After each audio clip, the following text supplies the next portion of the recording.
56 من صباح يوم الجمعة، وفي مثل هذه الأيام المباركة من حج العام الماضي عام 1406 هجرية الموافق لعام 1986 ميلادية، هبطت في مطار الملك عبد العزيز الدولي بمدينة جدة طائرة إيرانية تحمل الحجاج الإيرانيين إلى الأراضي المقدسة، وقوبلوا من سلطات أمن المطار كما هي العادة بكل ترحاب وعناية، حتى إذا ما مرت حقائبهم بأجهزة التفتيش الروتينية اشتبه الضباط المسؤولون في هذه الحقائب وبدأوا في تفتيشها.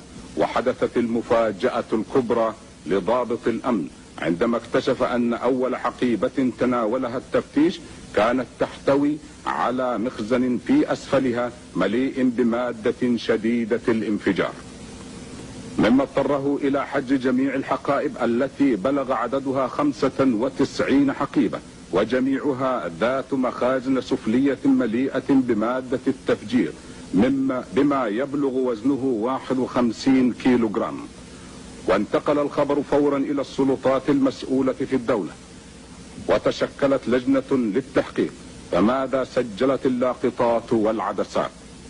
اعترف كبير ركاب هذه الطائرة الحملدار المدعو محمد حسن علي محمدي دهنوي بأنه ومجموعته قد قدموا لتنفيذ مهمة بأمر من القيادة الإيرانية، أي لاستخدام هذه المتفجرات في الحرمين الشريفين والمشاعر الحرام، حيث كان في المملكة ما يقارب 2 مليون حاج من مختلف الأقطار الإسلامية في العالم يؤدون فريضتهم لحج بيت الله الحرام.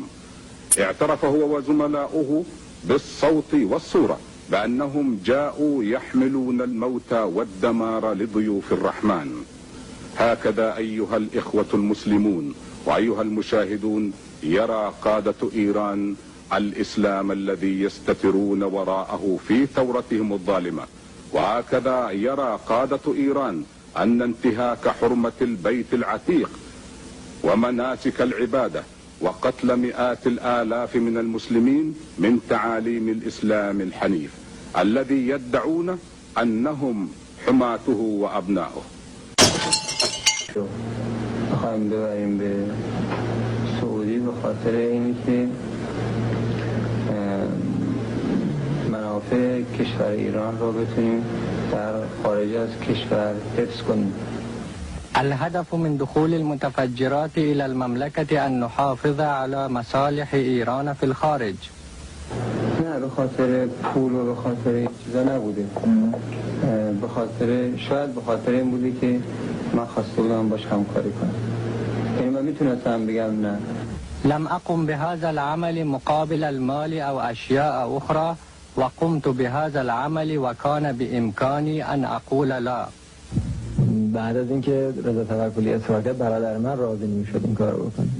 رغم إصرار رضا توكلي على نقل المتفجرات إلى المملكة لم يرضى أخي بهذا العمل.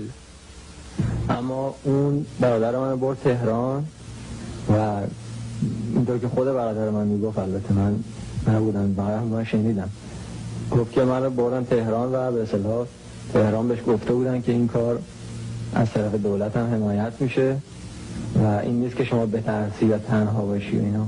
كما قال لي أخي لقد أخذه رضا توكلي إلى طهران، وهناك قالوا له إن هذا العمل سوف يتمتع بحماية الدولة وعليه أن لا يخاف لأنه لن يكون وحده في هذا العمل. من یه دوستی دارم به نام علی بنیانیان.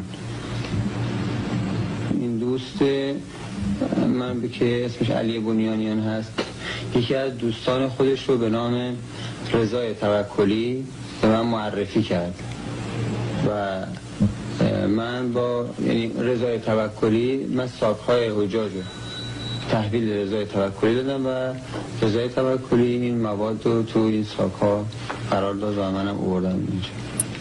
لي صديق اسمه علي بنيانيان، وهذا الصديق عرفني بأحد أصدقائه ويدعى رضا توكلي.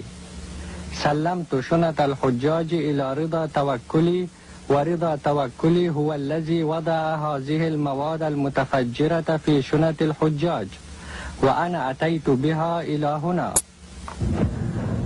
اول که خب نیامد بیرون، ولی بعد که آخر دست که یه مأمور سعودی هم دنبالش بود اومد بیرون، تا من بعد از سلام علیکم اینا گفت چرا ساکا ما رو برگردوندن؟ گفتم والا من نمیدونم. وقت بعد گفت که رضا توکلی رو ندیدی؟ گفتم نه. عندما شاهدت أخي بصحبة موظف سعودي سلم علي وقال إنه لم يتسلم الشنط، ثم سألني هل رأيت رضا توكلي؟ قلت لا. بعدش گفت که اگه یه وقت رضا توکلی رو دیدی جریان بهش بگو که ساکا رو به اصطلاح فهمیدند و گرفتن. ثم قال لو رأيت رضا توكلي أخبره بما حدث وأنهم اكتشفوا ما في الشنط وأخذوها. رضا توکلی یکی جوری که خودشون معرفی کرد گفت من یکی از اعضای سپاه پاسداران انقلاب هستم و بعد ایشون توضیح داد که اگر شما که مدیر کاروان هستی بتونی یه مقداری مواد منفجره از طریق وسایل حجاج مثل ساکشون به کشور عربستان سعودی ببریم و من اونجا خودم قبل از شما هستم و این مواد رو از شما تحویل میگیرم و ما میتونیم، یعنی ایشون گفت که من بعد از طریقایی که میدونم این مواد رو در مثلا اون جاهایی که باید بره میفرستم استفاده بشه.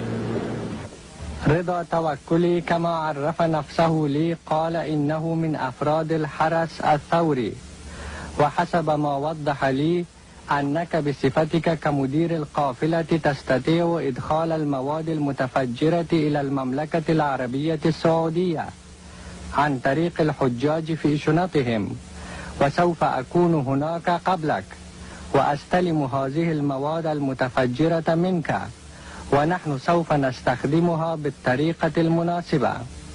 من فکر می‌کنم که بعد از اون جریان که به اصطلاح لو رفته باشه اصلا شاید به ایران نیامده باشه و یا اگر هم اومده به یه صورتی بالاخره بردندش ایران یا جای دیگه، به هر حال یا مثلا تو سفارتی، یا اگر اینجا باشه که جایی نمیتونه باشه یا در سفارت احتمالاً باشه یا اینکه اصلا نیامده ایران، وقتی که فهمیده دیگه اصلا نذاشتن بیاد. أعتقد أن رضا توكلي لم يحضر من إيران بعد اكتشاف الأمر، أو أنه حضر ثم أعادوه إلى إيران أو أخرجوه إلى مكان آخر، ويحتمل أيضا أن يكون في السفارة. این سایت تو ایران درست شده، منم حمله‌دار ایرانی هستم، ظاهر ایرانی اومده، هواپیما از ایران اومده، اینا همه واضحه، یعنی هیچ پوشیده‌ای نیست. من این که اونا چه مقصدی داشته رو خبر ندارم. من میگم شما با دولت ایران بپرسید. هذه الشنطة صنعت في إيران وأنا حملدار إيراني والحجاج إيرانيون والطائرة إيرانية جاءت من إيران، هذا كله واضح لا خفاء فيه. ما هو هدفهم من ذلك لا أعرف، أنا أقول اسألوا الحكومة الإيرانية.